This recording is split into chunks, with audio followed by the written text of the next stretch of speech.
कम से कम 6 पश्चिम अफ्रीकी नागरिकों को, जिन्हें संयुक्त राज्य अमेरिका से घाना निर्वासित किया गया था, कानूनी चुनौती के बावजूद टोगो भेज दिया गया। इस खबर ने वैश्विक सुर्खियां नहीं बटोरी। न कोई ब्रेकिंग अलर्ट आया, न कोई आपातकालीन प्रेस कॉन्फ्रेंस। लेकिन वॉशिंगटन, अक्रा और लोमे के बीच कहीं 6 अफ्रीकी अचानक गायब हो गए, अमेरिका से घाना, और फिर चुपचाप टोगो पहुंचा दिए गए। न दस्तावेज, न स्पष्टीकरण, बस गायब। और दुनिया खामोश रही।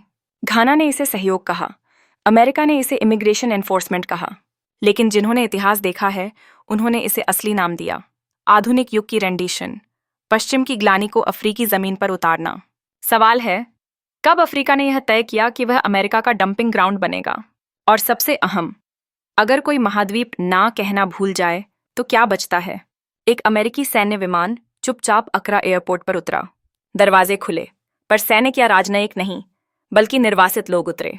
11 पश्चिम अफ्रीकी, कागजों, राजनीति और नीतियों से बंधे हुए। अमेरिका ने इसे साधारण प्रत्यावर्तन कहा, लेकिन आगे जो हुआ वह बिल्कुल भी साधारण नहीं था। ये लोग यूएस डिटेंशन सेंटर्स से एक गुप्त समझौते के तहत उड़ाए गए थे। वॉशिंगटन को अनचाहे लोगों को कहीं भेजना था और घाना को चाहिए था वॉशिंगटन की मंजूरी। तो सौदा तय हो गया। न कोई संसद बहस, न प्रेस कॉन्फ्रेंस, बस चुपचाप हस्ताक्षर और ईंधन भरा हुआ विमान। जब विमान उतरा, घाना के इमिग्रेशन अधिकारी इन लोगों को मानो किसी माल की तरह रिसीव करने लगे। उन्हें तुरंत हिरासत में लिया गया। न कोई दुभाषिया, न वकील, न कोई स्पष्ट आरोप। इनमें इलेक्ट्रीशियन, मिस्त्री, छोटे कारोबारी थे जो वर्षों तक अमेरिका में रह चुके थे। वे अपराधी नहीं थे, बस एक बेरहम व्यवस्था में बदकिस्मत इंसान थे। फिर मोड़ आया। सिर्फ 1 हफ्ते बाद उन 11 में से 6 लोग गायब हो गए। घाना से उन्हें फिर टोगो भेज दिया गया। न कोई कानूनी प्रक्रिया, न पुष्टि, न दस्तावेज। 3 तो टोगो के नागरिक भी नहीं थे, पर ब्यूरोक्रेसी को क्या फर्क पड़ता है? उनके वकील अभी अदालत में केस लड़ रहे थे। जज का फैसला भी नहीं आया था। फिर भी आधी रात को उन्हें देश से बाहर कर दिया गया। सुबह तक उनके नाम सिस्टम से मिटा दिए गए। यह सिर्फ प्रक्रिया का उल्लंघन नहीं था, यह संविधान के साथ विश्वासघात था। यह संदेश था कि जब बात वॉशिंगटन की हो तो घाना की अदालतें भी बेमानी हैं। और यह केवल उन 6 पुरुषों की बात नहीं थी, यह एक चेतावनी थी कि अफ्रीका की सीमाएं अब अफ्रीकियों के लिए नहीं, बल्कि विदेशी आदेशों के लिए खुली हैं। यह दिखा रहा था कि अफ्रीका आज भी पश्चिम की ग्लानि का गोदाम बन सकता है। सरकार का जवाब वही पुराना कूटनीतिक अंदाज। घाना अंतर्राष्ट्रीय भागीदारों के साथ प्रवासन प्रबंधन पर सहयोग जारी रखेगा।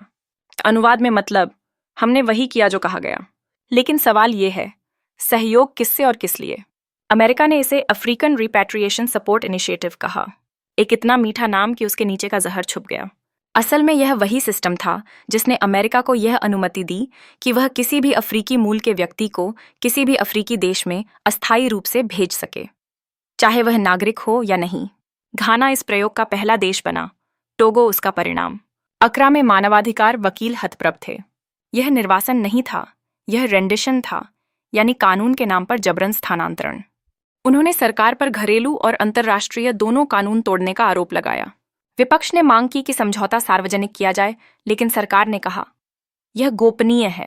एक लोकतंत्र में गोपनीय? यही वह क्षण था जब सबने समझ लिया, यह माइग्रेशन की कहानी नहीं, यह सत्ता की कहानी है। और सवाल गूंज उठा, अगर अफ्रीका के सबसे स्थिर लोकतंत्रों में से एक, घाना, वॉशिंगटन के आगे अपने कानून मोड़ सकता है, तो बाकी महाद्वीप का क्या होगा? यह सिर्फ इमिग्रेशन की खबर नहीं थी, यह एक परीक्षा थी। एक परीक्षा की संप्रभुता अब भी कोई मायने रखती है या नहीं, क्योंकि वे 6 पुरुष केवल घाना और टोगो के बीच नहीं खोए। वे उस जगह खोए जहां अफ्रीका की गरिमा खड़ी होनी चाहिए थी। और यह गायब होना जवाब मांगता है। अब सवाल यह नहीं कि वे कौन थे, बल्कि यह है कि ऐसा तंत्र किसने बनाया जहां इंसान कागज के टुकड़ों में खो जाते हैं। यह कहानी हवाई अड्डों की नहीं, बल्कि उन हस्ताक्षरों की है जहां संप्रभुता को सौदे की तरह बेचा जाता है। यह सब शुरू हुआ एक दस्तावेज से, US department of homeland security और घाना के आंतरिक मंत्रालय के बीच हुए मेमोरेंडम ऑफ अंडरस्टैंडिंग से। इसमें लिखे शब्द नरम थे, पर हर पंक्ति में छुपी थी धार।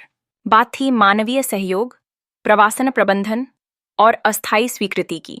पर भीतर छिपी थी एक पंक्ति, घाना सहमत है कि वह अफ्रीकी मूल के व्यक्तियों को स्वीकार करेगा, चाहे वे नागरिक हों या नहीं। यानी अफ्रीका के लिए फिर वही पुराना घाव, जहां काली त्वचा ही पहचान बन जाए, जहां कोई भी अफ्रीकी किसी भी देश में गिराया जा सके। यह वही छेद था जिसने सब बर्बाद किया। यह सौदा ट्रंप प्रशासन की अमेरिका फर्स्ट नीति के दौर में बना। उस वक्त निर्वासन एक राजनीतिक तमाशा बन गया था। अमेरिका को सख्ती भी दिखानी थी और दक्षता भी, तो उसने जरूरतमंद साझेदार ढूंढे, ऐसे देश जो अमेरिकी प्रशंसा और मदद के बदले उसके निर्वासितों को स्वीकार लें। घाना, जो अमेरिका का भरोसेमंद लोकतंत्र कहलाना चाहता था, सबसे आगे निकला। लेकिन कुछ अफसरों ने चेताया था, यह समझौता घाना के इमिग्रेशन एक्ट और शरणार्थी सम्मेलन दोनों का उल्लंघन है। पर कूटनीति में असहमति अक्सर शालीनता में दफन हो जाती है, और जल्द ही यह रणनीतिक सहयोग कहलाने लगा। वॉशिंगटन में इस पर तालियां बजीं। होमलैंड सिक्योरिटी ने घाना की तारीफ की, अफ्रीकी माइग्रेशन सॉल्यूशन में नेतृत्व। पर असल में यह सिर्फ एक सौदा था, निर्वासन नहीं, डेटा का भी लेन देन। इस साझेदारी में एक धारा थी जो अमेरिकी एजेंसियों को घाना की इमिग्रेशन डेटाबेस तक पहुंच देती थी, यानी फिंगरप्रिंट, रिकॉर्ड, पहचान सब साझा। घाना की संप्रभुता एक अदृश्य डोरी में बंध गई जो अटलांटिक पार वॉशिंगटन तक जाती थी। यह सब जनता से छुपाया गया।